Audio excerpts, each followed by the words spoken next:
हाँ जी my dear students, तो स्वागत है आपका आज के लेक्चर में। That is our lecture number 4। So last class में हमने डिस्कस किया था अबाउट द राउल्स लॉ।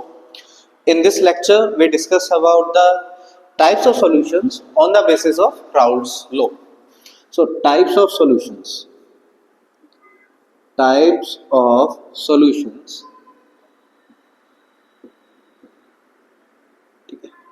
अब types of solutions on the basis of Raoult's law.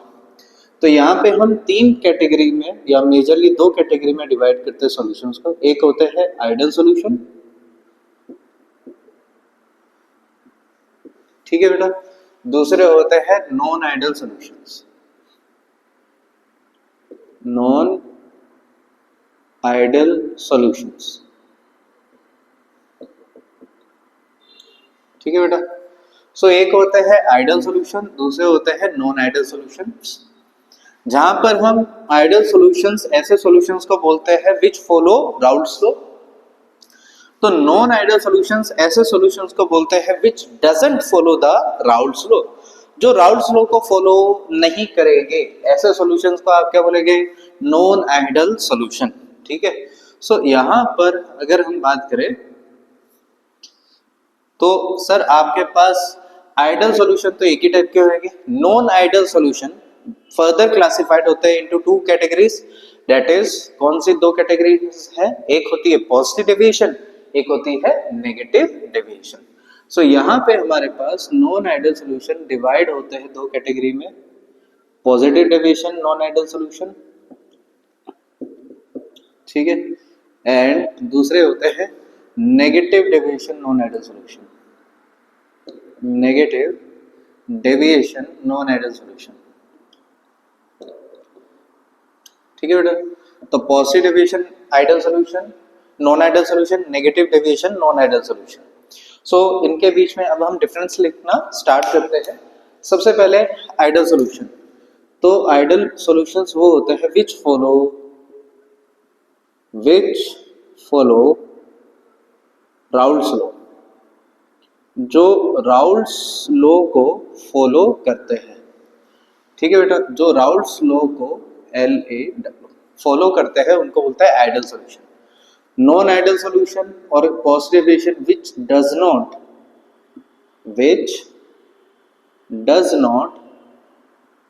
Follow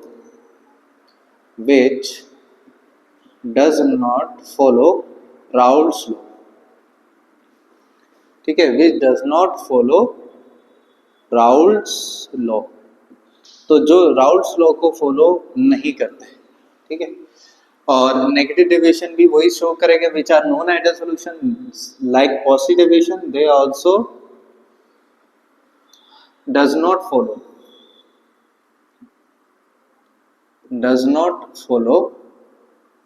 Raoult's law, ठीक है, does not follow Raoult's law, ठीक है। ये भी राउल्स लॉ को फॉलो नहीं करते, ठीक है सर। और यहाँ पर जो वेपर प्रेशर ऑफ सॉल्यूशन आता है, ठीक है, it is equal to the P0A XA plus क्या आ जाता है? P0B XB, ठीक है बेटा। सिमिलरली यहाँ पर पॉजिटिव डेविएशन ऐसे नॉन आइडियल सॉल्यूशंस जो राउल्स लॉ को फॉलो नहीं करेंगे। क्यों नहीं फॉलो करेंगे? So according to Raoult's law आपका वेपर प्रेशर ऑफ सॉल्यूशन क्या आना चाहिए? Sum of P0A XA plus P0B XB। But जो पॉजिटिव डेविएशन का मतलब ही ये है कि ऐसे सॉल्यूशन जिनमें वेपर प्रेशर ऑफ सॉल्यूशन जो एक्सपेरिमेंटली आता है उसकी जो वैल्यू होती है वो P0A XA plus P0B XB के सम से ज्यादा होती है।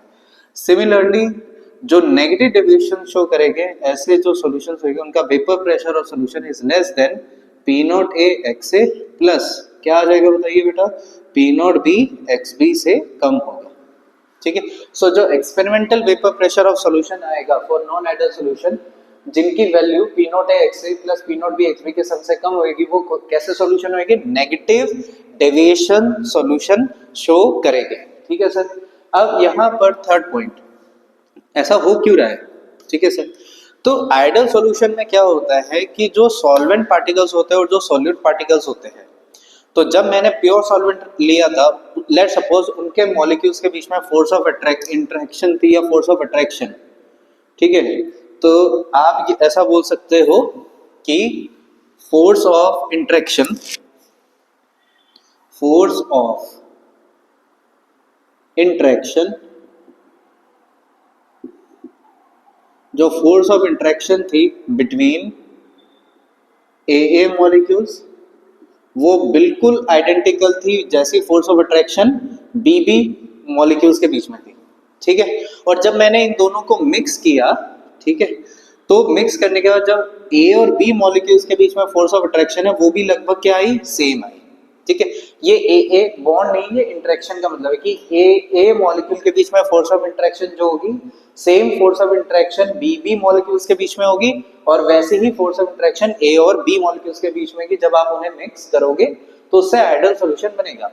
लेकिन जो पॉजिटिव डेविएशन वाले सॉल्यूशन होते हैं, अब देखो पॉजिटिव डेविएशन सॉल्यूशन मतलब सर जिनका vapour pressure of solution Raoult's law से जो वैल्यू आती है, राउल्स लॉ से जो वेपर प्रेशर ऑफ सॉल्यूशन आना चाहिए उससे ज्यादा इसलिए होता है कि यहाँ पर जब आप दो लिक्विड ए और बी को जब मिक्स कर रहे हो तो उसमें पार्टिकल्स के बीच में फोर्स ऑफ अट्रैक्शन बिल्कुल भी नहीं है, बल्कि एक दूसरे को दूर दूर जा रहे हैं कि हट मेरे को नहीं पसंद, तो ये एक दूसरे से दूर दूर जा रहे हैं, और दूर दूर जा रहे हैं तो इनको एक दूसरे से जितना दूर रहना हो सके उतना पॉसिबल है, ठीक है। तो ये दूर रहना चाहते हैं, तो दूर रहना चाहते हैं तो इनको क्या दिखेगा, यार लिक्विड में तो जगह कम पड़ रही है तो चलो भाई वेपर में चलते हैं, ठीक है। सो इसकी वजह से क्या होता है, जो वेपर्स में नंबर ऑफ पार्टिकल्स हो जाएंगे, वेपर्स हो जाएंगे, वो पॉजिटिव डेविएशन के केस में ज्यादा वेपर जाएंगे। क्यों, लिक्विड जो मॉलिक्यूल्स है ए और बी उनके बीच में कोई फोर्स ऑफ इंटरेक्शन जो होगी वो बहुत कम होगी कंपैरेटिवली जब वो अकेले अकेले रहेंगे। सो यहां पर आपके पास क्या होता है कि जो फोर्स ऑफ इंटरेक्शन होती है ए मॉलिक्यूल्स, ठीक है, force of interaction between A molecules, ये बी डब्ल्यू मतलब between A molecules and B molecules के बीच में जैसी फोर्स ऑफ इंटरेक्शन रहेगी, ठीक है, तो ए मॉलिक्यूल्स के बीच में ए फोर्स ऑफ इंटरेक्शन है, बी मॉलिक्यूल्स के बीच में बी इंटरेक्शन है, जो इनके बीच में फोर्स ऑफ इंटरेक्शन होगी आपस में मॉलिक्यूल्स के बीच में, जब इन दो लिक्विड ए और बी को मिक्स करूंगा वैसे ही फोर्स ऑफ इंटरेक्शन नहीं होगी बल्कि कम होगी। अब ए और बी, यहाँ पे आपने ए लिक्विड को बी लिक्विड के साथ मिक्स किया, उनके मॉलिक्यूल्स आपस में मिक्स होना नहीं चाहते, एक दूसरे से दूर दूर भागेंगे, तो इनका वेपर में जाने के चांसेस ज्यादा हो गए, क्योंकि मॉलिक्यूल्स के बीच में फोर्स ऑफ इंटरेक्शन कम है तो वेपर में जाने के चांसेस ज्यादा। तो इसलिए जो राउल्स लॉ के अकॉर्डिंग जो फॉर्मूला आना चाहिए था उससे ज्यादा वेपर प्रेशर आएगा आपका। क्यों, क्योंकि मॉलिक्यूल्स अब ज्यादा जाएंगे देन द थ्योरेटिकल वैल्यू, ठीक है। तो फोर्स ऑफ इंटरेक्शन जो ए मॉलिक्यूल्स के बीच में होगी लिक्विड ए में, जो बी मॉलिक्यूल्स के बीच में होगी लिक्विड बी में, वो ज्यादा होगी देन आप उन दोनों लिक्विड को मिक्स कर दोगे उसमें जो ए और बी इंटरेक्शन होगी उसके कंपैरिजन में। सिमिलरली जो नेगेटिव डेविएशन में क्या होगा, नेगेटिव डेविएशन में जब आपने लिक्विड ए को लिक्विड बी के साथ जब आप मिक्स करोगे बेटा, तो जो force of interaction A molecules के आपस में बीच में थी, सिमिलरली बी मॉलिक्यूल्स के बीच में जो फोर्स ऑफ इंटरेक्शन थी उसके कंपैरिजन में जब आपने इन दोनों को मिक्स किया तो ये तो ऐसे हो गए कि पता नहीं कितने जन्मों जन्मांतर के दोस्त है कि भाई एकदम आजा भाई, तो इनके बीच में फोर्स ऑफ इंटरेक्शन बहुत ज्यादा स्ट्रॉन्ग होएगा देन इंडिविजुअल लिक्विड में जब ये प्रेजेंट है। अब होगा क्या, ए और बी के बीच में इतना स्ट्रॉन्ग फोर्स ऑफ अट्रैक्शन है कि ए मॉलिक्यूल्स बी को वेपर में नहीं जाने देंगे आसानी से, और बी वाले ए को नहीं जाने देंगे, तो इसकी वजह से नंबर ऑफ वेपर्स रिलेटिवली कम हो जाएंगे, तो वेपर प्रेशर ऑफ सॉल्यूशन जो आएगा वैल्यू वो रिलेटिवली कम आएगा देन जब आपका ये सॉल्यूशन कैसा था, आइडियल सॉल्यूशन था, ठीक है बेटा। अब जब आइडियल सॉल्यूशन है उसमें फोर्थ पॉइंट क्या है, यहाँ पे ये मॉलिक्यूल्स आए ए बी आए, जैसे इनके बीच में फोर्स ऑफ इंटरेक्शन पहले थी, मिक्स होने के बाद भी वैसी फोर्स ऑफ इंटरेक्शन है, तो बेचारों को कोई एनर्जी का ना इनको रिलीज करनी पड़ेगी ना एब्जॉर्ब करनी पड़ेगी, तो delta H of mixture zero होगा। यहाँ पर मॉलिक्यूल्स एक दूसरे के साथ नहीं रहना चाहते, दूर दूर, तो उन्हें मिक्स होना ही नहीं, बट आपने जबरदस्ती मिक्स कराया है, जबरदस्ती मतलब आपने एनर्जी दी है, तो पॉजिटिव डेविएशन में सब पॉजिटिव हो जाएगा, मतलब एंथैल्पी ऑफ मिक्सचर सॉल्यूशन बनाने के लिए एनर्जी आपको देनी पड़ेगी, दैट इज एंडोथर्मिक प्रोसेस हो जाएगा डेल्टा एच मिक्सर।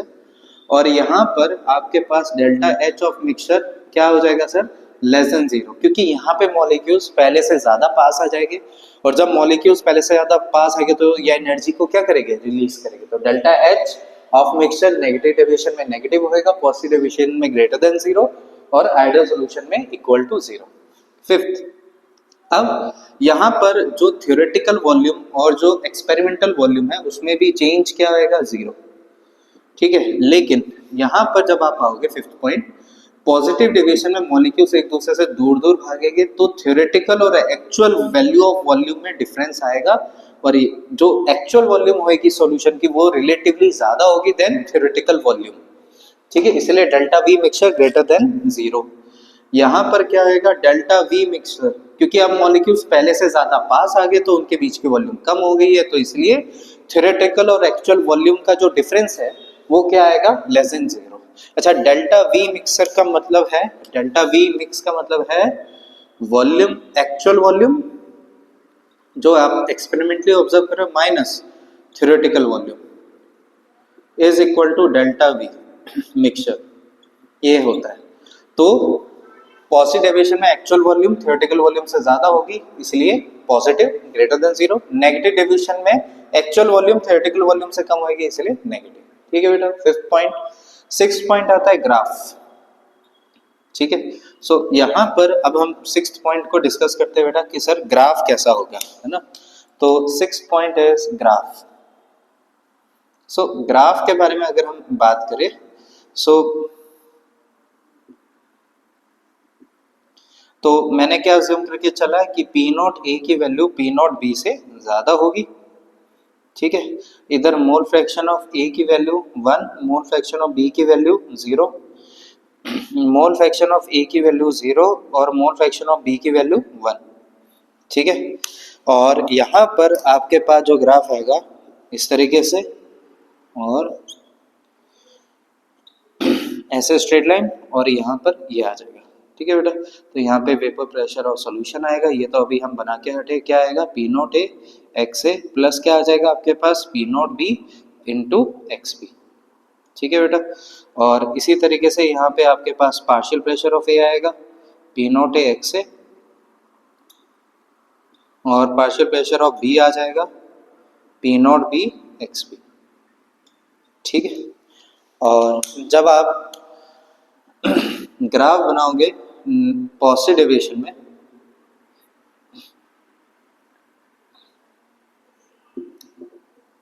तो अगेन पी नॉट ए, और इधर क्या आ जाएगा आपके पास, पी नॉट बी, इधर आ जाएगा X A is equal to 1, X B is equal to 0, और यहाँ पे हो जाएगा आपके पास X B is equal to 1, X A is equal to 0। ठीक है, सो अगर ये आइडियल ग्राफ होता तो आइडियल में तो ये इस तरीके से बनता,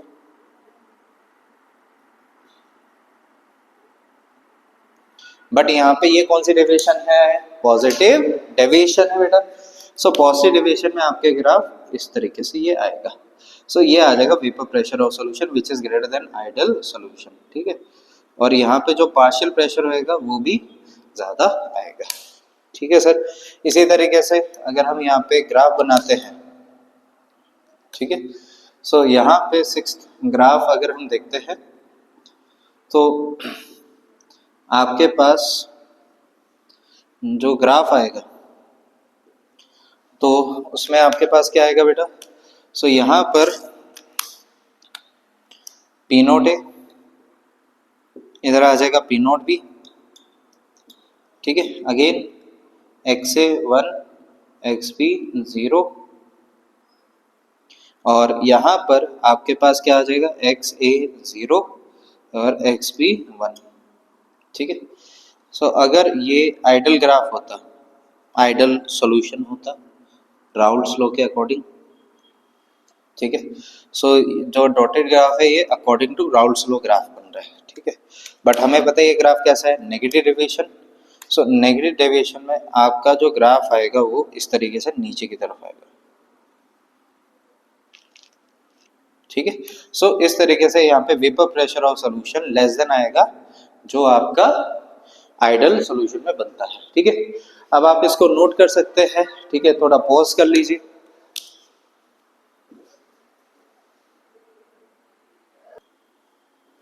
हाँ जी बेटा, तो आई होप आपने पिछला पॉइंट लिख लिया होगा। अब हमने ग्राफ तक तो कर लिया। नेक्स्ट यहाँ पर हमारे पास आते हैं कुछ एग्जांपल्स जो आइडियल सॉल्यूशन को फॉलो करते हैं। अच्छा, इसमें जब एग्जांपल करते हैं तो काइंडली आप एनसीईआरटी बुक्स के एग्जांपल्स को ध्यान से पढ़ के जाना, वो मोस्ट ऑफ द टाइम आपसे पूछ लिए जाते हैं। जैसे यहाँ पे पहला एग्जांपल आपके पास आ गया हेक्सेन, ठीक है, N hexane plus N heptane,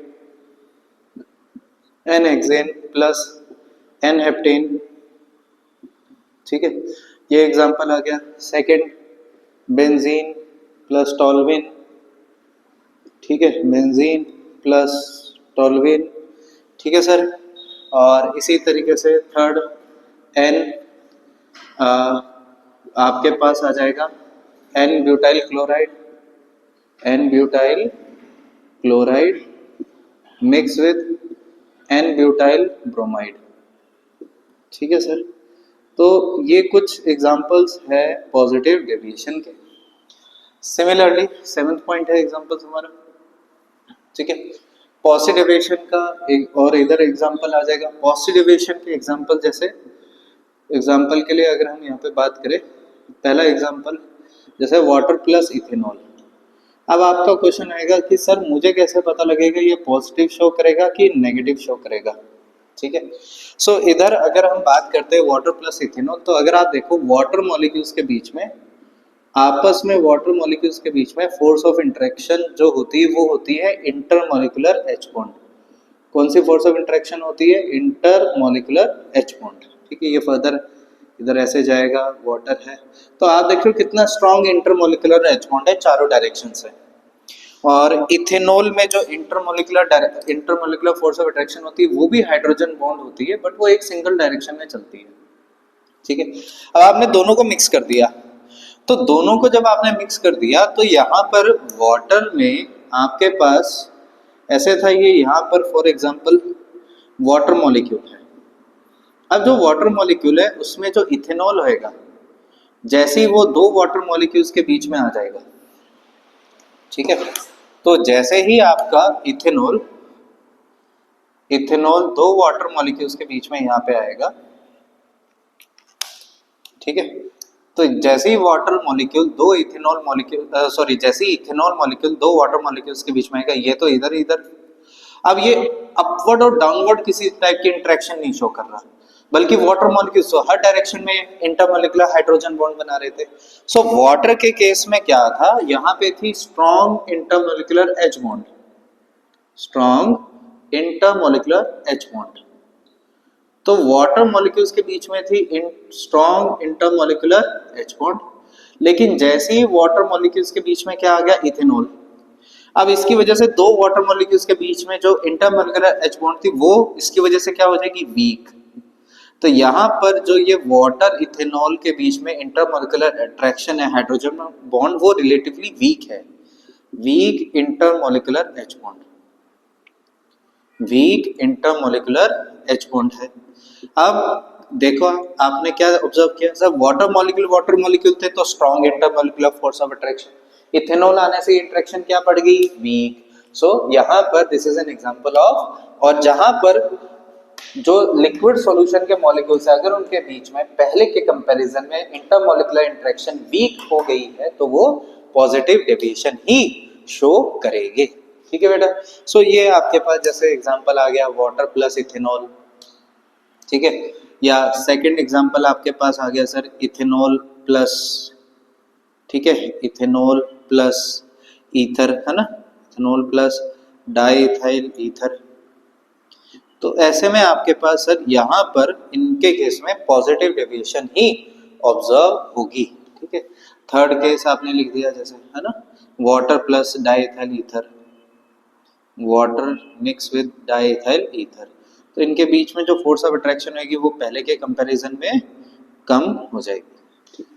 next negative deviation. तो नेगेटिव डेविएशन में जब हम एग्जांपल्स के बारे में बात करते हैं, ठीक है, सो यहाँ पर जो अपने को दो एग्जांपल जिसके बेसिस पे क्वेश्चन पूछा जाता है, पहला acetone plus chloroform, acetone plus chloroform, तो एसीटोन प्लस क्लोरोफॉर्म हमसे पूछा जाता है। सो यहाँ पर क्या होता है बेटा, जो आपके पास एसीटोन है जैसे C double bond O C H three, ठीक है, सी एच थ्री। अब यहाँ पे एसीटोन मॉलिक्यूल्स के बीच में आपस में होती है डाइपोल डाइपोल इंटरेक्शन, ठीक है। तो एसीटोन मॉलिक्यूल्स के बीच में कौन सी इंटरेक्शन एग्जिस्ट करती है, डाइपोल डाइपोल इंटरेक्शन।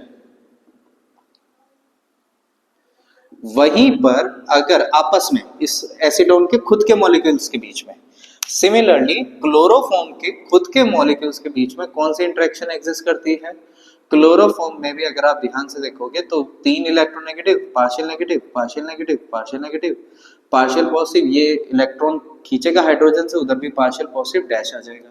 तो क्लोरोफॉर्म मॉलिक्यूल्स के बीच में आपस में भी कौन सी इंटरेक्शन होती है, डाइपोल डाइपोल इंटरेक्शन।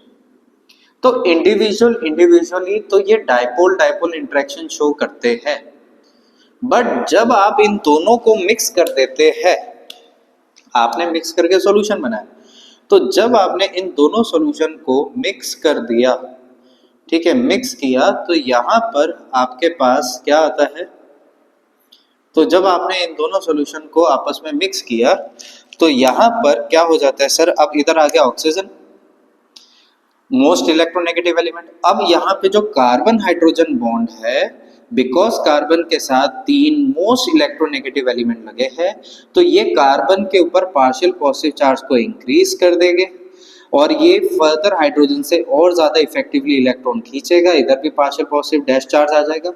अब यहाँ पर इसकी वजह से यहाँ पर इंडिविजुअली एसीटोन एसीटोन मॉलिक्यूल्स में डाइपोल डाइपोल इंटरेक्शन, जब क्लोरोफॉर्म मॉलिक्यूल्स अलग थे तो उनके आपस में बीच में डाइपोल डाइपोल इंटरेक्शन, लेकिन जब क्लोरोफॉर्म और एसीटोन को मिक्स किया तो यहाँ पर इनके बीच में फॉर्म होगी intermolecular H bond, intermolecular H bond. और इस इंटरमॉलिक्यूलर एच बॉन्ड की वजह से अब फोर्स ऑफ अट्रैक्शन कौन सी ज्यादा स्ट्रांग होती है, intermolecular H bond than dipole dipole interaction.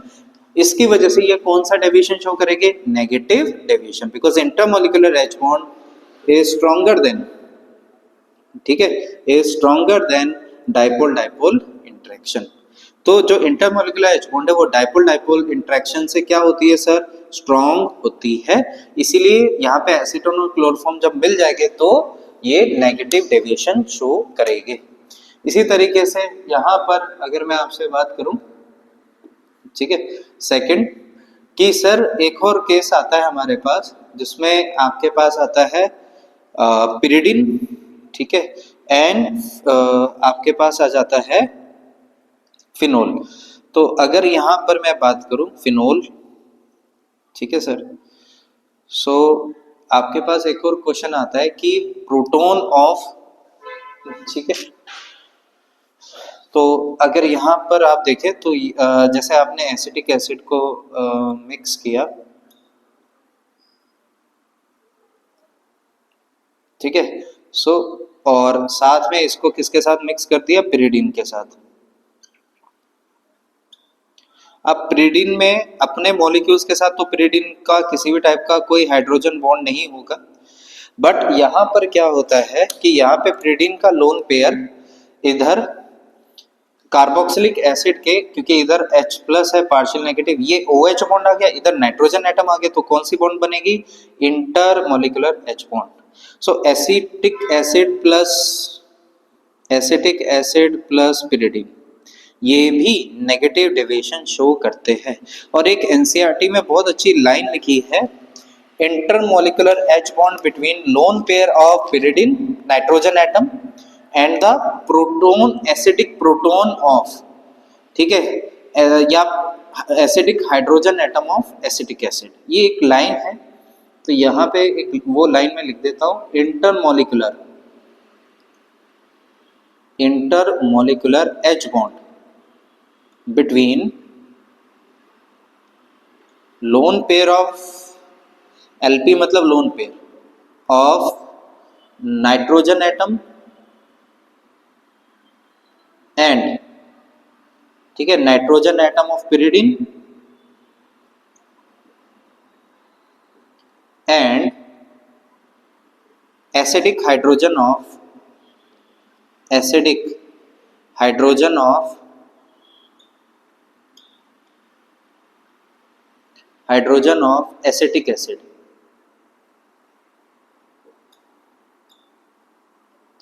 ठीक है, तो ये आपके सामने बेटा कुछ एग्जांपल्स है और इनको काइंडली आप नोट डाउन कीजिए। ठीक है, और लिख लीजिए बेटा। तो नेक्स्ट अब हम डिस्कस करते हैं यहाँ पर azeotropic mixture. So next is azeotropic mixture. So azeotropic mixture क्या होता है सर? तो एजियोट्रॉपिक मिक्सचर वो मिक्सचर होता है, ठीक है, जिसमें जो आपका लिक्विड सॉल्यूशन है it behaves as a single liquid. ठीक है, तो जो लिक्विड सॉल्यूशन होता है वो एक आपका सिंगल लिक्विड की तरह बिहेव करता है। क्यों? क्योंकि जो मोल फ्रैक्शन होता है लिक्विड फेज में कंपोनेंट्स का सेम मोल फ्रैक्शन होता है कंपोनेंट्स का इन वेपर फेज, जिसकी वजह से हमें लगता है कि जो हमारा लिक्विड सॉल्यूशन है वो एक सिंगल प्योर लिक्विड है। ठीक है, so it is a mix. ठीक है, एजियोट्रॉपिक मिक्सचर क्या होता है? At a particular composition, at a particular composition, at a particular composition,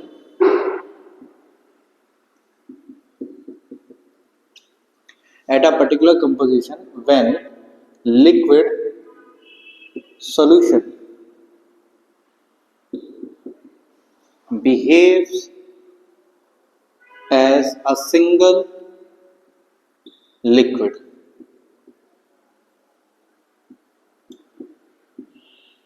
ठीक है, ऐसे मिक्सचर वो कंपोजिशन, ठीक है, उस एक पर्टिकुलर कंपोजिशन पे जहां पे आपका लिक्विड सॉल्यूशन बिहेव करेगा एज अ सिंगल लिक्विड, उसको हम बोलते हैं एजियोट्रॉपिक मिक्सचर। दो टाइप के एजियोट्रॉपिक मिक्सचर होते हैं। अच्छा, एजियोट्रॉपिक मिक्सचर बनते ही नॉन आइडियल सॉल्यूशन के केस में है। दो टाइप के एजियोट्रॉपिक मिक्सचर होते हैं, minimum boiling azeotropic mixture, minimum boiling azeotropic mixture, minimum boiling azeotropic mixture, azeotropic mixture. तो मिनिमम बॉइलिंग एजियोट्रॉपिक मिक्सचर मतलब ऐसा आपका लिक्विड सॉल्यूशन जो सिंगल लिक्विड की तरह बिहेव कर रहा है और उसका जो बॉइलिंग पॉइंट है उसके दोनों कंपोनेंट्स के कंपैरिजन में क्या है? कम है। सो हमें ये पता है कि सर जो वेपर प्रेशर होता है it is inversely proportional to boiling point. तो vapour pressure is inversely related to boiling point. ऐसा क्यों सर? देखो सर, बॉइलिंग पॉइंट क्या होता है? सर बॉइलिंग पॉइंट वो टेम्परेचर होता है जहां पर आपका जो लिक्विड सॉल्यूशन है वो बॉइल होना स्टार्ट होगा। ठीक है सर, ये तो 9th-10th में पढ़ते थे, थोड़ा कॉन्सेप्ट वाइज बताओ। सो बॉइलिंग पॉइंट वो टेम्परेचर होता है जहां पे आपका वेपर प्रेशर एक्सटर्नल प्रेशर के बराबर हो जाता है। अगर आपका वेपर प्रेशर पहले से ही ज्यादा होगा तो उसको एक्सटर्नल प्रेशर को रीच करना आसान होएगा। और वेपर प्रेशर कौन सी डेविएशन में ज्यादा होता है? पॉजिटिव डेविएशन में। और जिस डेविएशन में ज्यादा वेपर प्रेशर रहेगा तो उसका बॉइलिंग पॉइंट ऑटोमेटिकली क्या हो जाएगा? कम हो जाएगा। So minimum boiling azeotropic mixture हमारे बनते हैं in case of positive deviation, positive deviation. तो positive deviation non ideal solution, तो नॉन आइडियल सॉल्यूशन जो पॉजिटिव डेविएशन शो करते हैं, non ideal solution which show positive deviation form minimum boiling azeotropic mixture. वहीं पर आपके मैक्सिमम बॉइलिंग एजियोट्रॉपिक मिक्सचर क्या हो जाएगा? Maximum boiling azeotropic mixture. So maximum boiling azeotropic mixture वो मिक्सचर होता है जिसका बॉइलिंग पॉइंट कम होएगा। और बॉइलिंग पॉइंट किसका कम होएगा सर? जिसका vapour pressure, sorry boiling point, maximum boiling azeotropic mixture मतलब जिसका बॉइलिंग पॉइंट ज्यादा होगा। और बॉइलिंग पॉइंट उसका ज्यादा होगा सर जिसका वेपर प्रेशर कम है। As you know vapour pressure is inversely proportional to boiling point. So कौन से नॉन आइडियल सॉल्यूशन का वेपर प्रेशर कम था? नेगेटिव डेविएशन जो शो कर रहे थे। So non ideal solutions which show negative deviation are maximum boiling azeotropic mixture, maximum boiling azeotropic mixture. अच्छा, ये सॉल्यूशन की शॉर्ट फॉर्म लिखी बेटा, ठीक है। सो एजियोट्रॉपिक मिक्सचर एक ऐसा मिक्सचर होता है जो एक सिंगल लिक्विड की तरह बिहेव करेगा। क्यों करेगा सर? जैसे एक सिंगल लिक्विड क्या होता है, जो मोल फ्रैक्शन उसका लिक्विड फेज में होता है, सेम वैल्यू मोल फ्रैक्शन की वेपर फेज में भी होती है। इसी तरीके से जब आपका कोई लिक्विड सॉल्यूशन, उसमें जो कंपोनेंट्स है उनका जो मोल फ्रैक्शन की वैल्यू लिक्विड फेज में रहेगी, वही मोल फ्रैक्शन की वैल्यू वेपर फेज में भी रहेगी। सो ऐसे एजियोट्रॉपिक मिक्सचर को आप, ऐसे मिक्सचर को, सॉल्यूशन को आप बोलते हो एजियोट्रॉपिक मिक्सचर। और अगर उस मिक्सचर का जो बॉइलिंग पॉइंट है वो अपने बाकी कंपोनेंट्स के कंपैरिजन में क्या है, कम है, मिनिमम, तो उसको बोलेंगे मिनिमम बॉइलिंग एजियोट्रॉपिक मिक्सचर। और वो शो करते हैं ऐसे non ideal solution which show positive addition, क्योंकि पॉजिटिव एडिशन वाले सॉल्यूशंस का वेपर प्रेशर पहले से ज्यादा होता है, तो एक्सटर्नल प्रेशर को रीच करना कम टेम्परेचर पर ही हो जाता है। सिमिलरली नेक्स्ट आते हैं maximum boiling azeotropic mixture. Maximum boiling azeotropic mixture ऐसे लिक्विड सॉल्यूशंस, ऐसे नॉन आइडियल सॉल्यूशंस शो करेंगे जिनका वेपर प्रेशर उनके जो कंपोनेंट्स है उनके कंपैरिजन में बहुत कम होगा। और अगर वेपर प्रेशर कम है तो एक्सटर्नल प्रेशर तक पहुंचाने के लिए आपको ज्यादा टेम्परेचर देना पड़ेगा। ज्यादा टेम्परेचर मतलब ज्यादा बॉइलिंग पॉइंट, ठीक है बेटा। अब यहाँ पर ये एजियोट्रॉपिक मिक्सचर हम डिस्कस कर चुके हैं। इसमें एक डिस्कशन मैंने अभी जो आपसे किया, that is mole fraction in vapour phase. एक टर्म मैंने बोली sir, mole fraction in vapour phase. So अगर मान लो मेरे को mole fraction in vapour phase calculate करने को बोल दिया जाए, mole fraction in vapour phase, तो कैसे कैलकुलेट करूंगा, ठीक है। और जो ये मैं कैलकुलेशन कर रहा हूं, this is according to Raoult's law, ठीक है। किसके अकॉर्डिंग चल रहे हैं सर? राउल्स लॉ के अकॉर्डिंग, ठीक है। सो आपके पास एक लिक्विड सॉल्यूशन है सर यहाँ पे, ठीक है। So you have liquid solution, एक कंटेनर लिया आपने और इसमें आपने लिक्विड सॉल्यूशन रखा, ठीक है। और ये, तो यहां पर आपके पास दो टाइप के लिक्विड आपने मिक्स किए, ठीक है। एक आपने मिक्स किया यहाँ पे लिक्विड ए, दूसरा यहाँ पे मिक्स किया आपने liquid B. So this is your liquid phase, ठीक है सर। सो इधर आपके पास है, this is your liquid phase,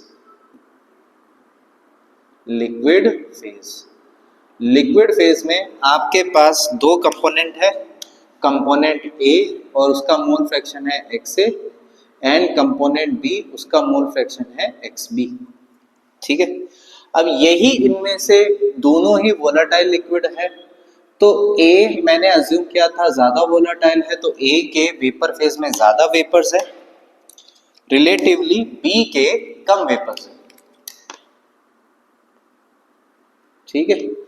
अब ये आ गया आपके पास sir vapour phase. So vapour phase में आपके पास जो मोल फ्रैक्शन है ए का, ठीक है, जो मोल फ्रैक्शन है ए का वो है आपके पास यहाँ पे वाई ए, और जो मोल फ्रैक्शन है बी का वो क्या है, वाई बी, ठीक है सर। यहां पर लिक्विड ए को मैंने रिप्रेजेंट किया है ब्लू कलर से, ठीक है, और लिक्विड बी को रिप्रेजेंट किया है रेड कलर से, ठीक है। और इसी तरीके से यहाँ पे जो वेपर्स है ये किसके है, ए के, और जो वेपर फेज में बी के वेपर्स है वो है लिक्विड बी के, ठीक है बेटा। अब आप सबने एक लॉ तो पढ़ा होगा जिसको हम क्या बोलते हैं, Dalton's law. So according Dalton's law, according Dalton's law, so Dalton's law ये बोलता है कि पार्शियल प्रेशर, अब देखो जब आपके पास बेटा एक वेसल में एक से ज्यादा टाइप के वेपर्स या गैसेस होते हैं, तो हर गैस या हर वेपर अपना अपना पार्शियल प्रेशर अप्लाई करते हैं। अब प्रेशर तभी है जब यहाँ पे आपके पास वेपर्स है ए और बी के। अब उनका भी तो वेपर फेज में अपना एक मोल फ्रैक्शन होगा, जिसको मैंने किससे प्रेजेंट किया, by A and by B से। सो डाल्टन्स लॉ ये बोलता है कि जो पार्शियल प्रेशर होगा, जैसे कंपोनेंट ए की वजह से जो पार्शियल प्रेशर होगा, it is equal to its product of mole fraction in vapor phase, that is Ya, with the total vapor pressure, that is vapor pressure of solution. Similarly, जो partial pressure of vapours B होगा, वो उन vapours का mole fraction in vapour phase, that is Yb, multiplied by vapour pressure of solution, that is P solution. So यहां से आपके पास Ya किसके बराबर आ जाएगा, Pa बाय क्या हो जाएगा, P सॉल्यूशन। ठीक है सर। और अकॉर्डिंग राउल्स लॉ वाई ए किसके बराबर आ जाएगा सर, पी ए को क्या लिख सकते हैं, P naught A X A by P solution क्या आ जाएगा बताइए बेटा, P naught A X A plus P naught B X B. Similarly यहां से आपके पास वाई बी किसके बराबर आ जाएगा, that is P B divided by vapour pressure of solution. और यहाँ पर आपके पास बेटा वाई बी की वैल्यू कितनी आ जाएगी, P naught B according to Raoult's law X B by vapour pressure of solution क्या आ जाएगा, P naught A X A plus क्या आ जाएगा, P naught B X B. So इस तरीके से आप मोल फ्रैक्शन ऑफ वेपर्स भी निकाल सकते हो A and B by using both Dalton's law and Raoult's law. ठीक है बेटा। अच्छा, एजियोट्रॉपिक मिक्सचर अभी दोबारा से बता देता हूँ। तो एजियोट्रॉपिक मिक्सचर में क्या हो जाएगा, एजियोट्रॉपिक मिक्सचर के केस में मोल फ्रैक्शन ऑफ ए जो लिक्विड फेज में होगा, डेट इज एक्स ए, वही मोल फ्रैक्शन की वैल्यू उसके वेपर फेज में होगी, that is Y A. Similarly जो मोल फ्रैक्शन की वैल्यू बी की लिक्विड में होगी, वही मोल फ्रैक्शन की वैल्यू वेपर फेज में होगी। तो ये कंडीशन होती है एजियोट्रॉपिक मिक्सचर की। ठीक है बेटा। यहाँ पे जनरली आपसे पूछेगे नहीं, बट एक और एक्सप्रेशन आप चाहो तो यहाँ पे लिख सकते हो, Y A by P naught A plus Y B by P naught B is equal to 1 by vapour pressure of solution. अगर आप यहाँ तक आए होगे और आपको इसका डेरिवेशन चाहिए तो कमेंट में मेंशन कर देना, मैं आपको डेरिवेशन भी करवा दूंगा। ठीक है बेटा। सो ये आपके पास एक्सप्रेशन आता है। So here completes our Raoult's law along with types of solutions on the basis of Raoult's law as well as azeotropic mixture क्या होता है, मैक्सिमम बॉइलिंग एजियोट्रॉपिक मिक्सचर कौन शो करेंगे, पॉजिटिव डेविएशन वाले। क्यों, क्योंकि उनका वेपर प्रेशर ज्यादा होता है। तो वेपर प्रेशर ज्यादा होगा, एटमॉस्फेरिक प्रेशर को रीच करना ज्यादा कम टेम्परेचर पे हो जाएगा, इसलिए minimum boiling point azeotropic mixture बोलेंगे। और इसका vice versa maximum boiling azeotropic mixture. ठीक है बेटा। सो इसको आप नोट कर सकते हैं। नेक्स्ट हम स्टार्ट करते हैं colligative property.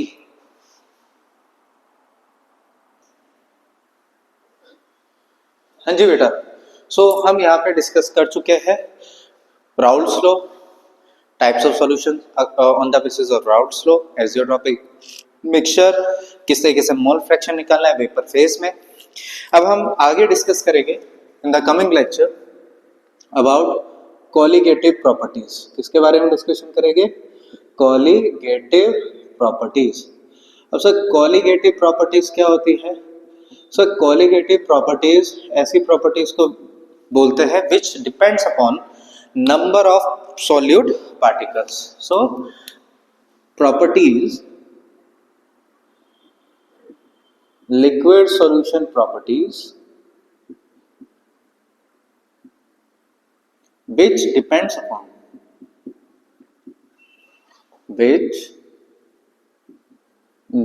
upon number of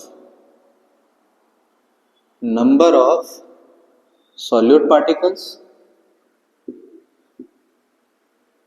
and are independent of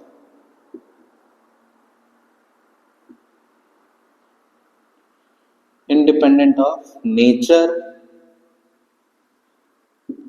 ठीक है, चार्ज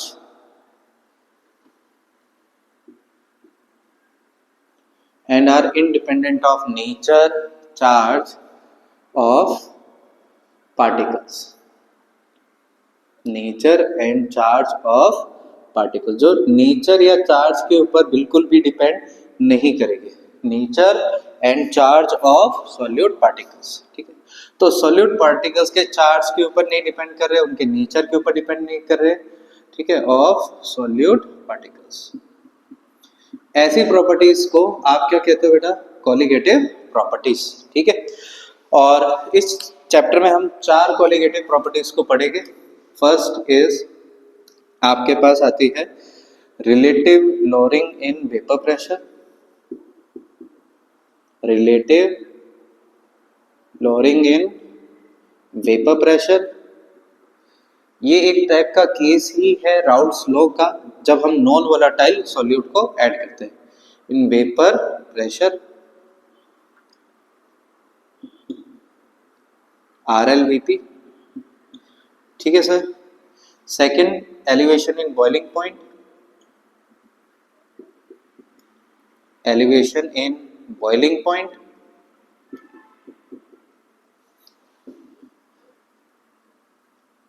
जिसको हम डेल्टा TB से रिप्रेजेंट करेंगे। Third is depression in freezing point, depression in freezing point.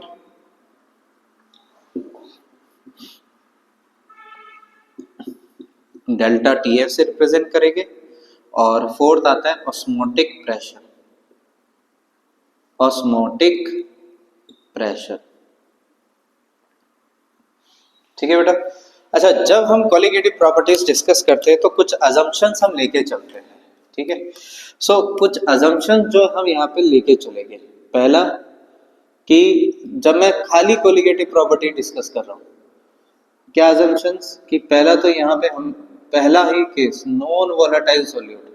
तो जब हम कॉलिगेटिव प्रॉपर्टीज डिस्कस करते हैं तो non volatile solute, non volatile solute मतलब जिसका वेपर प्रेशर क्या होगा, 0, जो वेपर में नहीं कन्वर्ट होगा, नॉन वोलेटाइल सॉल्यूट। दूसरा, हम यहाँ पे जो सॉल्यूशन डिस्कस करेंगे दैट इज डाइल्यूट सॉल्यूशन। कौन सा सॉल्यूशन होएगा, डाइल्यूट सॉल्यूशन, ठीक है। तो दूसरा हम डिस्कस करेंगे डाइल्यूट सॉल्यूशन। थर्ड, जो हम यहाँ पे असम्पशन लेके चलते हैं अभी के लिए कि हमारा जो सॉल्यूट है that is non electrolyte solute. जो सॉल्यूट है वो क्या है, नॉन इलेक्ट्रोलाइट सॉल्यूट है अभी। तो इस थ्रू आउट जब मैं कॉलिगेटिव प्रॉपर्टी डिस्कस करूंगा, नॉन इलेक्ट्रोलाइट सॉल्यूट मतलब ऐसा सॉल्यूट जो ना डिसोशिएट होएगा ना एसोसिएट होएगा। और फिर जब कॉलिगेटिव कर लेंगे तो हम डिस्कस करेंगे एबनॉर्मल मॉलिक्यूलर मास, उसके बाद हम सॉल्युबिलिटी, ठीक है बेटा। तो नेक्स्ट लेक्चर में हम डिस्कस करेंगे colligative properties. Thank you so much, और तब तक रिवाइज कीजिए, अपने PYQs को ट्राई कीजिए, और जो भी डाउट है तो काइंडली आप व्हाट्सएप कर सकते हैं, मैंने ऑलरेडी बायो में मेंशन किया। Thank you so much.